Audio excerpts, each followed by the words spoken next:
भारत का पहला स्वनिर्मित विमान वाहक युद्धपोत आईएनएस विक्रांत हिंद महासागर में दबदबा कायम करने के लिए तैयार है। मैंने विक्रांत जहाज के बारे में 2009 से रिपोर्टिंग की है। इसका मतलब ये कि इस जहाज को बनने में और नौसेना को जैसा चाहिए वैसा बनने के लिए तकरीबन 13 साल से ज़्यादा लगे हैं। अब मैं इस जहाज के अंदर जा रहा हूँ, इस जहाज को पूरी तरह से देखने के लिए। अंदर से ये एक बड़ी दुनिया की तरह है। 14 मंजिल के इस युद्धपोत में 2300 से ज्यादा कंपार्टमेंट्स हैं। इनमें 1700 से ज्यादा नौसैनिकों के रुकने की व्यवस्था है। हमारा पहला स्टॉप एक ऐसी जगह जिसे इस जहाज का दिल कह सकते हैं। This is something called as throttle control room. This is a place which brings life to the ship. That is because it starts the GTs, it starts the engines which are there, and which enables the ships to perform one of the critical functions of moving the ship or moving this floating city. और यहाँ से INS Vikrant अपनी शक्ति दर्शाता है। जो आप मेरे पीछे देख रहे हैं ये इस एयरक्राफ्ट कैरियर का एक तरह से इसकी जान है। यहाँ पे सारा एक्शन होता है और ये फ्लाइट डेक का इलाका कहा जाता है। आप सोच रहे होंगे कि इस फ्लाइट डेक के इलाके में अलग अलग रंग की जो ये लाइनें बनी हैं, कोई लाल है, कोई पीली है, कोई सफ़ेद है, वो क्यों है और क्या है? ये जो फ्लाइट डेक पे आप बहुत सारी लाइंस देख रहे हैं, पायलट्स को असिस्ट करने के लिए, उनकी मदद करने के लिए है।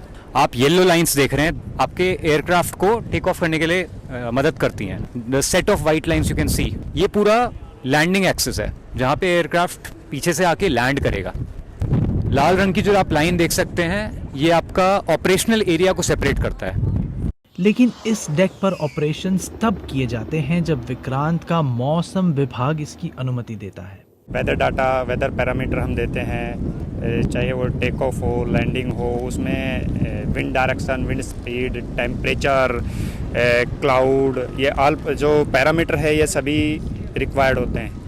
ये पैरामीटर प्लस वेदर फोरकास्ट हम प्रोवाइड करते हैं। ये इतना बड़ा जो विशाल एक फुटबॉल फील्ड जैसा दिख रहा है, ये हैंगर है और जिस समय ऊपर विमान इस एयरक्राफ्ट कैरियर से ऑपरेशंस नहीं कर रहे होते या उनका मेंटेनेंस का काम होता है तो वो यहाँ होते हैं।